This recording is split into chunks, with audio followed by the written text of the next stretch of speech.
英語聞き流しリスニング、英語テキストと MP3 音声ダウンロードはホームページからご利用いただけます。88thpp.com 88thpp.com A Dog of Flanders. Nello and Patriski were left all alone in the world. They were friends in a friendship closer than brotherhood. Nello was a little Ardennes, Patriski was a big Fleming.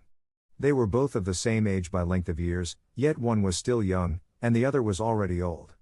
They had dwelt together almost all their days, both were orphaned and destitute, and owed their lives to the same hand. It had been the beginning of the tie between them, their first bond of sympathy, and it had strengthened day by day, and had grown with their growth, firm and indissoluble, until they loved one another very greatly. Their home was a little hut on the edge of a little village, a Flemish village a league from Antwerp, set amidst flat breadths of pasture and corn lands, with long lines of poplars and of alders bending in the breeze on the edge of the great canal which ran through it. It had about a score of houses and homesteads, with shutters of bright green or sky blue, and roofs rose red or black and white, and walls whitewashed until they shone in the sun like snow. In the center of the village stood a windmill, placed on a little moss-grown slope. It was a landmark to all the level country round. It had once been painted scarlet, sails and all, but that had been in its infancy, half a century or more earlier, when it had ground wheat for the soldiers of Napoleon, and it was now a ruddy brown, tanned by wind and weather. It went queerly by fits and starts, as though rheumatic and stiff in the joints from age, but it served the whole neighborhood, which would have thought it almost as impious to carry grain elsewhere as to attend any other religious service than the mass that was performed at the altar of the little old grey church, with its conical steeple, which stood opposite to it, and whose single bell rang morning, noon, and night with that strange, subdued, hollow sadness which every bell that hangs in the Low Countries seems to gain as an integral part of its melody. Within sound of the little melancholy clock almost from their birth upward, they had dwelt together, Nello and Patriski, in the little hut on the edge of the village, with the cathedral spire of Antwerp rising in the northeast, beyond the great green plain of seeding grass and spreading corn that stretched away from them like a tideless, changeless sea. It was the hut of a very old man, of a very poor man, of old Jehan Doss, who in his time had been a soldier, and who remembered the wars that had trampled the country as oxen tread down the furrows, and who had brought from his service nothing except a wound, which had made him a cripple. When old Jehan Doss had reached his full 80, his daughter had died in the Ardennes, hard by Stavelot, and had left him in legacy her 2-year-old son. The old man could ill contrive to support himself, but he took up the additional burden uncomplainingly, and it soon became welcome and precious to him.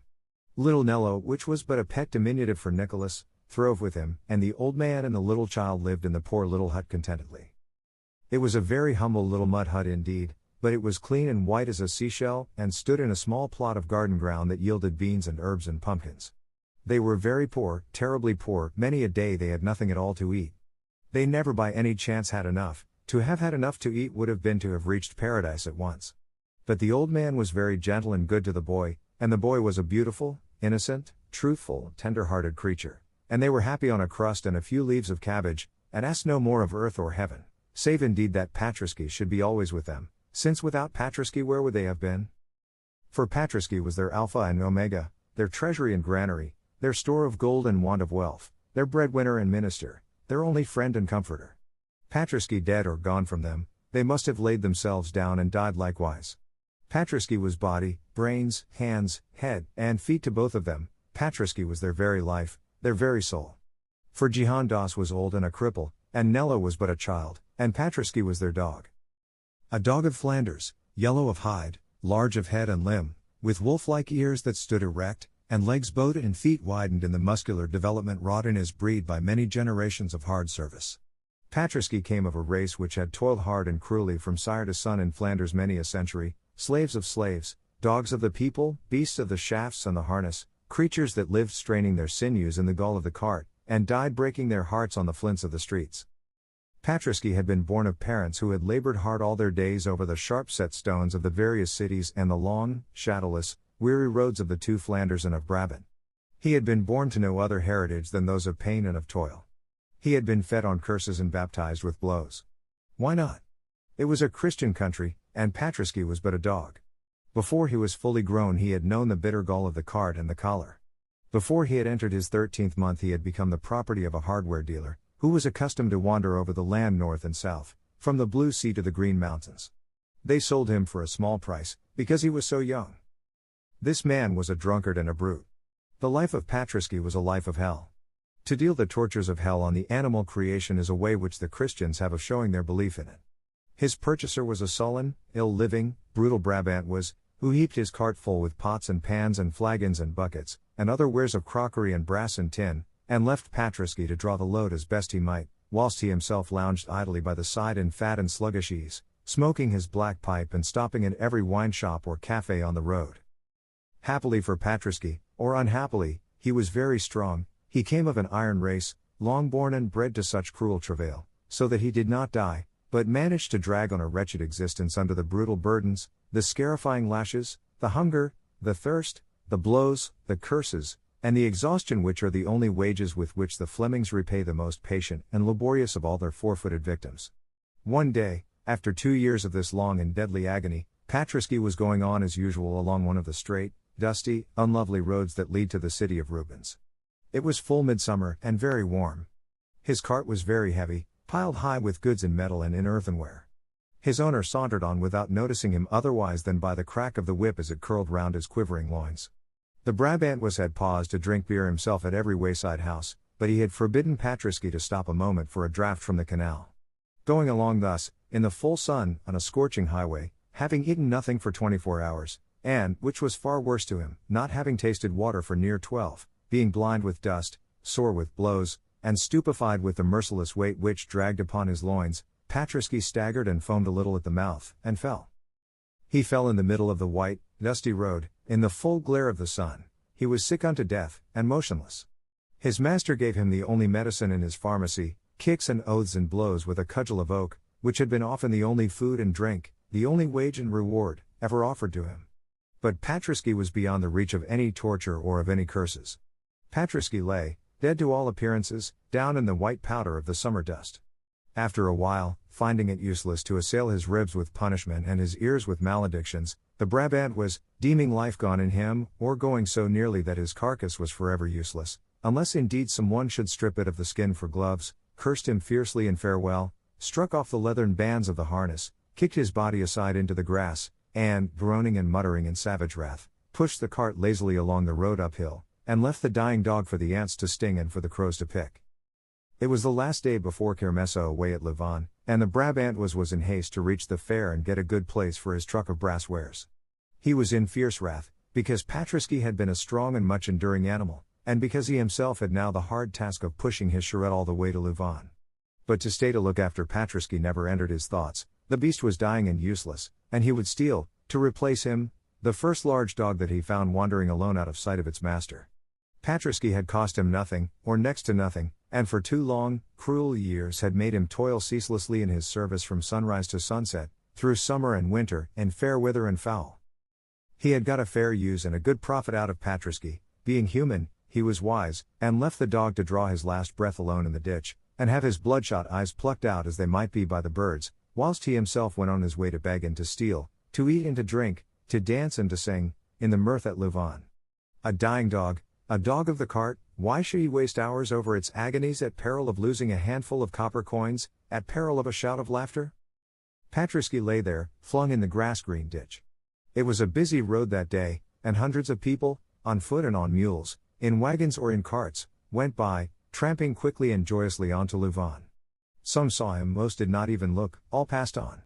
A dead dog more or less, it was nothing in Brabant, it would be nothing anywhere in the world. After a time, among the holidaymakers, there came a little old man who was bent and lame and very feeble. He was in no guise for feasting, he was very poorly and miserably clad, and he dragged his silent way slowly through the dust among the pleasure-seekers. He looked at Patrisky, paused, wondered, turned aside, then kneeled down in the rank grass and weeds of the ditch, and surveyed the dog with kindly eyes of pity. There was with him a little rosy, fair-haired, dark-eyed child of a few years old, who pattered in amidst the bushes, for him breast-high, and stood gazing with a pretty seriousness upon the poor, great, quiet beast. Thus it was that these two first met, the little Nello and the big Patrisky. The upshot of that day was, that old Jehan Doss, with much laborious effort, drew the sufferer homeward to his own little hut, which was a stone's throw off amidst the fields, and there tended him with so much care that the sickness, which had been a brain seizure brought on by heat and thirst and exhaustion, with time and shade and rest passed away, and health and strength returned, and Patriski staggered up again upon his four stout, tawny legs. Now for many weeks he had been useless, powerless, sore, near to death, but all this time he had heard no rough word, had felt no harsh touch, but only the pitying murmurs of the child's voice and the soothing caress of the old man's hand. In his sickness they too had grown to care for him, this lonely man and the little happy child. He had a corner of the hut, with a heap of dry grass for his bed, and they had learned to listen eagerly for his breathing in the dark night, to tell them that he lived, and when he first was well enough to essay aloud, hollow, broken bay, they laughed aloud, and almost wept together for joy at such a sign of his sure restoration, and little Nello, in delighted glee, hung round his rugged neck with chains of marguerites, and kissed him with fresh and ruddy lips. So then, when Patriski arose, himself again, strong, big, gaunt, powerful, his great wistful eyes had a gentle astonishment in them that there were no curses to rouse him and no blows to drive him, and his heart awakened to a mighty love, which never wavered once in its fidelity whilst life abode with him. But Patriski, being a dog, was grateful. Patriski lay pondering long with grave, tender, musing brown eyes, watching the movements of his friends. Now, the old soldier, Jihan Das, could do nothing for his living but limp about a little with a small cart, with which he carried daily the milk cans of those happier neighbors who owned cattle away into the town of Antwerp. The villagers gave him the employment a little out of charity, more because it suited them well to send their milk into the town by so honest a carrier, and bide at home themselves to look after their gardens, their cows, their poultry, or their little fields. But it was becoming hard work for the old man. He was 83, and Antwerp was a good league off, or more. Patriski watched the milk cans come and go that one day when he had got well and was lying in the sun with the wreath of marguerites round his tawny neck. The next morning, Patriski, before the old man had touched the cart, arose and walked to it and placed himself betwixt its handles, and testified as plainly as dumb show could do his desire and his ability to work in return for the bread of charity that he had eaten. Jihan Das resisted long, for the old man was one of those who thought it a foul shame to bind dogs to labor for which nature never formed them. But Patriski would not be gainsaid. Finding they did not harness him, he tried to draw the cart onward with his teeth. At length Jihan Das gave way, vanquished by the persistence and the gratitude of this creature whom he had succored. He fashioned his cart so that Patriski could run in it, and this he did every morning of his life thenceforward. When the winter came, Jihan Das thanked the blessed fortune that had brought him to the dying dog in the ditch that fair day of Louvain, for he was very old, and he grew feebler with each year, and he would ill have known how to pull his load of milk cans over the snows and through the deep ruts in the mud if it had not been for the strength and the industry of the animal he had befriended. As for Patriski, it seemed heaven to him. After the frightful burdens that his old master had compelled him to strain under, at the call of the whip at every step, it seemed nothing to him but amusement to step out with this little light green cart, with its bright brass cans, by the side of the gentle old man who always paid him with a tender caress and with a kindly word.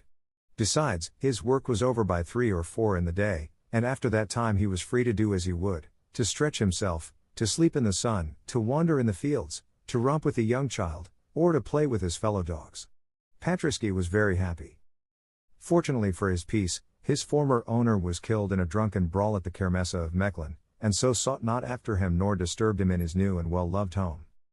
A few years later, old Jihan Das, who had always been a cripple, became so paralyzed with rheumatism that it was impossible for him to go out with the cart any more. Then little Nello, being now grown to his 6th year of age, and knowing the town well from having accompanied his grandfather so many times, took his place beside the cart, and sold the milk and received the coins in exchange, and brought them back to their respective owners with a pretty grace and seriousness which charmed all who beheld him. The little Ardennes was a beautiful child, with dark, grave, tender eyes, and a lovely bloom upon his face, and fair locks that clustered to his throat, and many an artist sketched the group as it went by him, the green cart with the brass flagons of Tenier and Miris and Van Tal, and the great tawny-colored, massive dog, with his belt harness that chimed cheerily as he went, and the small figure that ran beside him which had little white feet and great wooden shoes, and a soft, grave, innocent, happy face like the little fair children of Rubens. Nello and Patriski did the work so well and so joyfully together that Jihan Das himself, when the summer came and he was better again, had no need to stir out, but could sit in the doorway in the sun and see them go forth through the garden wicket, and then doze and dream and pray a little, and then awake again as the clock tolled 3 and watch for their return. And on their return Patriski would shake himself free of his harness with a bay of glee, and Nello would recount with pride the doings of the day, and they would all go in together to their meal of rye bread and milk or soup, and would see the shadows lengthen over the great plain, and see the twilight veil the fair cathedral spire, and then lie down together to sleep peacefully while the old man said a prayer. So the days and the years went on, and the lives of Nello and Patriski were happy, innocent and healthful. In the spring and summer especially were they glad. Flanders is not a lovely land, and around the burg of Rubens it is perhaps least lovely of all. Corn and colza, pasture and plough, succeed each other on the characterless plain in wearying repetition, and save by some gaunt grey tower, with its peal of pathetic bells, or some figure coming athwart the fields, made picturesque by a gleaner's bundle or a woodman's faggot, there is no change, no variety, no beauty anywhere, and he who has dwelt upon the mountains or amidst the forests feels oppressed as by imprisonment with the tedium and the endlessness of that vast and dreary level. But it is green and very fertile, and it has wide horizons that have a certain charm of their own even in their dullness and monotony, and among the rushes by the waterside the flowers grow, and the trees rise tall and fresh where the barges glide with their great hulks black against the sun, and their little green barrels and vari-colored flags gay against the leaves. Anyway, there is greenery and breadth of space enough to be as good as beauty to a child and a dog, and these two asked no better, when their work was done, than to lie buried in the lush grasses on the side of the canal, and watch the cumbrous vessels drifting by and bring the crisp salt smell of the sea among the blossoming scents of the country summer. True, in the winter it was harder, and they had to rise in the darkness and the bitter cold, and they had seldom as much as they could have eaten any day, and a hut was scarce better than a shed when the nights were cold, although it looked so pretty in warm weather, buried in a great kindly clambering vine, that never bore fruit, indeed, but which covered it with luxuriant green tracery all through the months of blossom and harvest. In winter the winds found many holes in the walls of the poor little hut, and the vine was black and leafless, and the bare lands looked very bleak and drear without, and sometimes within the floor was flooded and then frozen. In winter it was hard, and the snow numbed the little white limbs of Nello, and the icicles cut the brave, untiring feet of Patriski. But even then they were never heard to lament, either of them. The child's wooden shoes and the dog's 4 legs would trot manfully together over the frozen fields to the chime of the bells on the harness, and then sometimes, in the streets of Antwerp, some housewife would bring them a bowl of soup and a handful of bread, or some kindly trader would throw some billets of fuel into the little cart as it went homeward, or some woman in their own village would bid them keep a share of the milk they carried for their own food, and they would run over the white lands, through the early darkness, bright and happy, and burst with a shout of joy into their home. So, on the whole, it was well with them, very well, and Patriski, meeting on the highway or in the public streets the many dogs who toiled from daybreak into nightfall, paid only with blows and curses, and loosened from the shafts with a kick to starve and freeze as best they might, Patriski in his heart was very grateful to his fate, and thought it the fairest and the kindliest the world could hold.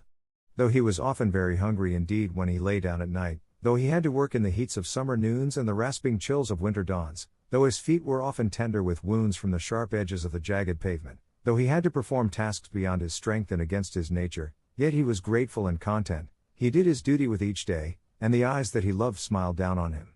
It was sufficient for Patriski. There was only one thing which caused Patriski any uneasiness in his life, and it was this. Antwerp, as all the world knows, is full at every turn of old piles of stones, dark and ancient and majestic, standing in crooked courts, jammed against gateways and taverns, rising by the water's edge, with bells ringing above them in the air, and ever and again out of their arched doors a swell of music pealing. There they remain, the grand old sanctuaries of the past, shut in amidst the squalor, the hurry, the crowds, the unloveliness and the commerce of the modern world, and all day long the clouds drift and the birds circle and the winds sigh around them, and beneath the earth at their feet there sleeps, Rubens. And the greatness of the mighty master still rests upon Antwerp, and wherever we turn in its narrow streets his glory lies therein, so that all mean things are thereby transfigured, and as we pace slowly through the winding ways, and by the edge of the stagnant water, and through the noisome courts, his spirit abides with us, and the heroic beauty of his visions is about us, and the stones that once felt his footsteps and bore his shadow seem to arise and speak of him with living voices. For the city which is the tomb of Rubens still lives to us through him, and him alone. It is so quiet there by that great white sepulchre, so quiet, save only when the organ peals and the choir cries aloud the Salve Regina or the Kyrie eleison. Sure no artist ever had a greater gravestone than that pure marble sanctuary gives to him in the heart of his birthplace in the chancel of St. Jacques. Without Rubens, what were Antwerp? A dirty, dusky, bustling mart, which no man would ever care to look upon save the traders who do business on its wharves. With Rubens, to the whole world of men it is a sacred name, a sacred soil, a Bethlehem where a god of art saw light, a Golgotha where a god of art lies dead. O nations! Closely should you treasure your great men, for by them alone will the future know of you. Flanders in her generations has been wise. In his life she glorified this greatest of her sons, and in his death she magnifies his name. But her wisdom is very rare. Now, the trouble of Patrisky was this. Into these great, sad piles of stones, that reared their melancholy majesty above the crowded roofs, the child Nello would many and many a time enter, and disappear through their dark arched portals, whilst Patrisky, left without upon the pavement, would wearily and vainly ponder on what could be the charm which thus allured from him his inseparable and beloved companion. Once or twice he did essay to see for himself, clattering up the steps with his milk cart behind him, but thereon he had been always sent back again summarily by a tall custodian in black clothes and silver chains of office, and fearful of bringing his little master into trouble, he desisted, and remained couched patiently before the churches until such time as the boy reappeared. It was not the fact of his going into them which disturbed Patrisky. He knew that people went to church, all the village went to the small, tumble-down, grey pile opposite the red windmill. What troubled him was that little Nello always looked strangely when he came out, always very flushed or very pale, and whenever he returned home after such visitations would sit silent and dreaming, not caring to play, but gazing out at the evening skies beyond the line of the canal, very subdued and almost sad. What was it? Wondered Patrisky. He thought it could not be good or natural for the little lad to be so grave, and in his dumb fashion he tried all he could to keep Nello by him in the sunny fields or in the busy marketplace. But to the churches Nello would go, most often of all would he go to the great cathedral, and Patrisky, left without on the stones by the iron fragments of Quentin Matsis's gate, would stretch himself and yawn and sigh, and even howl now and then, all in vain, until the doors closed and the child perforce came forth again, and winding his arms about the dog's neck would kiss him on his broad, tawny-colored forehead, and murmur always the same words, "If I could only see them, Patrisky. If I could only see them." What were they? Pondered Patrisky, looking up with large, wistful, sympathetic eyes. One day, when the custodian was out of the way and the doors left ajar, he got in for a moment after his little friend and saw. They were two great covered pictures on either side of the choir. Nello was kneeling, wrapped as in an ecstasy, before the altar picture of the Assumption, and when he noticed Patrisky, and rose and drew the dog gently out into the air, his face was wet with tears, and he looked up at the veiled places as he passed them, and murmured to his companion, "It is so terrible not to see them, Patrisky, just because one is poor and cannot pay." He never meant that the poor should not see them when he painted them, I am sure. He would have had us see them any day, every day, that I am sure. And they keep them shrouded there, shrouded in the dark, the beautiful things, and they never feel the light, and no eyes look on them, unless rich people come and pay. If I could only see them, I would be content to die. But he could not see them, and Patrisky could not help him, for to gain the silver piece that the church exacts as the price for looking on the glories of the elevation of the cross and the descent of the cross was a thing as utterly beyond the powers of either of them as it would have been to scale the heights of the cathedral spire. They had never so much as a sou to spare. If they cleared enough to get a little wood for the stove, a little broth for the pot, it was the utmost they could do. And yet the heart of the child was set in sore and endless longing upon beholding the greatness of the two veiled Rubens. The whole soul of the little Ardennes thrilled and stirred with an absorbing passion for art. Going on his ways through the old city in the early days before the sun or the people had risen, Nello, who looked only a little peasant boy, with a great dog drawing milk to sell from door to door, was in a heaven of dreams whereof Rubens was the god. Nello, cold and hungry, with stockingless feet in wooden shoes, and the winter winds blowing among his curls and lifting his poor thin garments, was in a rapture of meditation, wherein all that he saw was the beautiful fair face of the Mary of the Assumption, with the waves of her golden hair lying upon her shoulders, and the light of an eternal sun shining down upon her brow. Nello, reared in poverty, and buffeted by fortune, and untaught in letters, and unheeded by men, had the compensation or the curse which is called genius. No one knew it. He as little as any.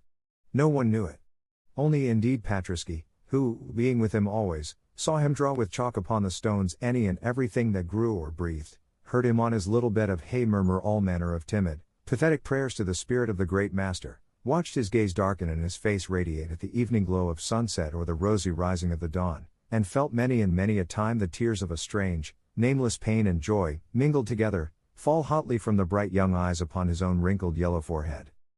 "I should go to my grave quite content if I thought, Nello, that when thou growest a man thou couldst own this hut and a little plot of ground, and labor for thyself, and be called boss by thy neighbors," said the old man Jehan many an hour from his bed.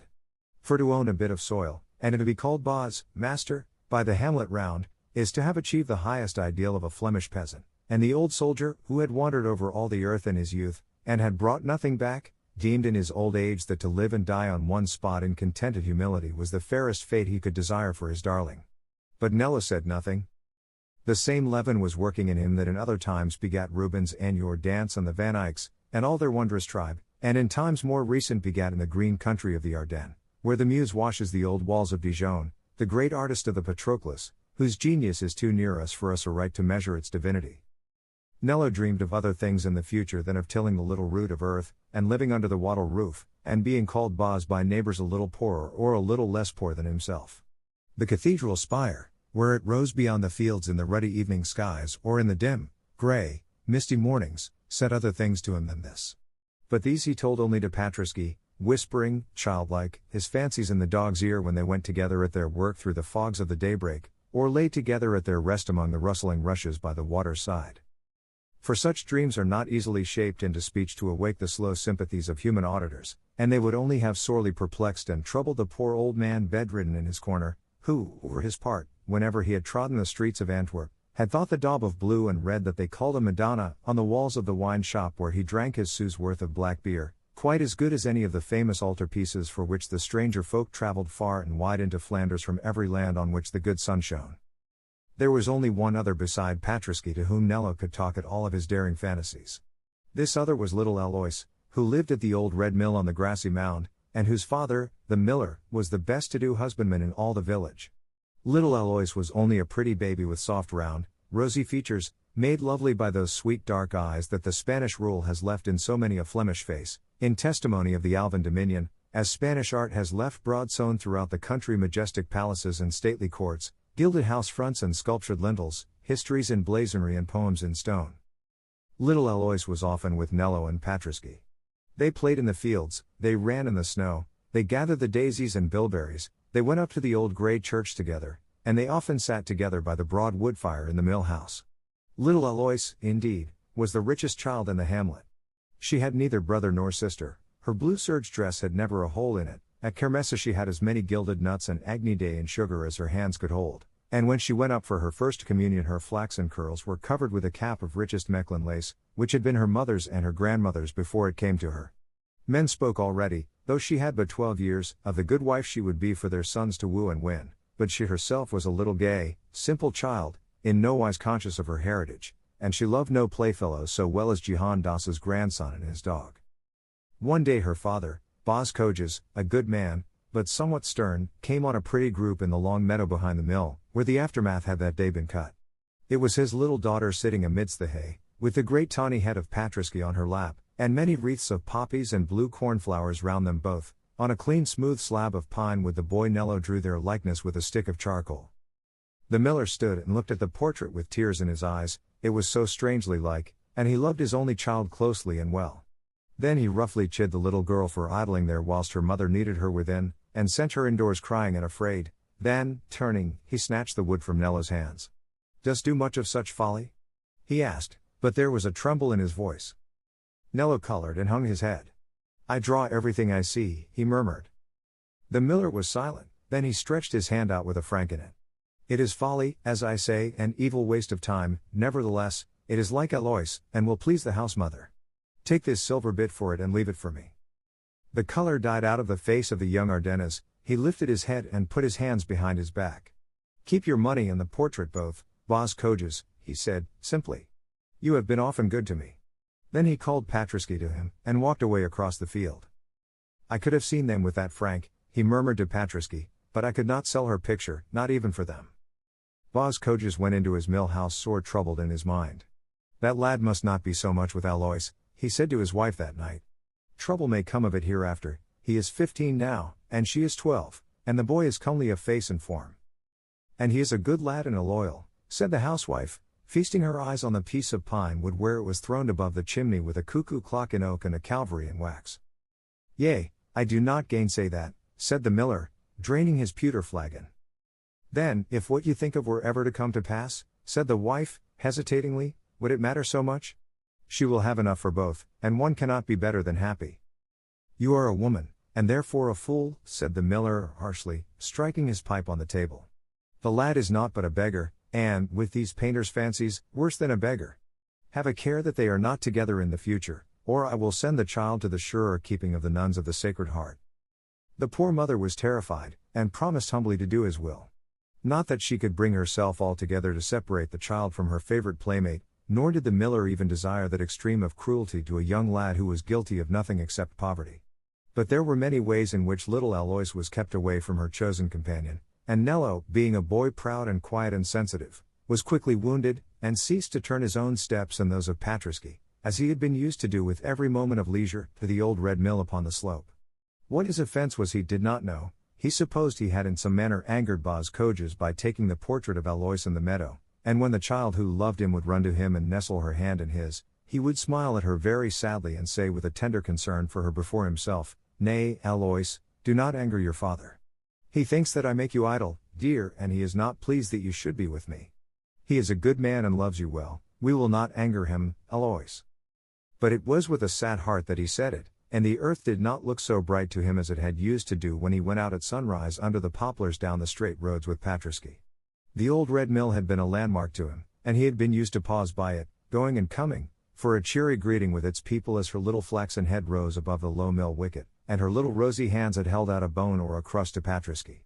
Now the dog looked wistfully at a closed door, and the boy went on without pausing, with a pang at his heart, and the child sat within with tears dropping slowly on the knitting to which she was set on her little stool by the stove, and Baz Kojas, working among his sacks and his mill gear, would harden his will and say to himself, "It is best so.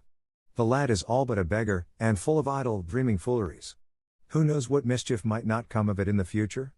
So he was wise in his generation, and would not have the door unbarred, except upon rare and formal occasion, which seemed to have neither warmth nor mirth in them to the two children, who had been accustomed so long to a daily gleeful, careless, happy interchange of greeting, speech, and pastime, with no other watcher of their sports or auditor of their fancies than Patriski, sagely shaking the brazen bells of his collar and responding with all a dog's swift sympathies to their every change of mood. All this while the little panel of pine wood remained over the chimney in the mill kitchen with the cuckoo clock and the waxen calvary, and sometimes it seemed to Nello a little hard that whilst his gift was accepted he himself should be denied. But he did not complain. It was his habit to be quiet. Old Jehan Das had said ever to him, "We are poor, we must take what God sends, the ill with the good, the poor cannot choose." To which the boy had always listened in silence, being reverent of his old grandfather, but nevertheless a certain vague, sweet hope, such as beguiles the children of genius, had whispered in his heart, "Yet the poor do choose sometimes, choose to be great, so that men cannot say them nay."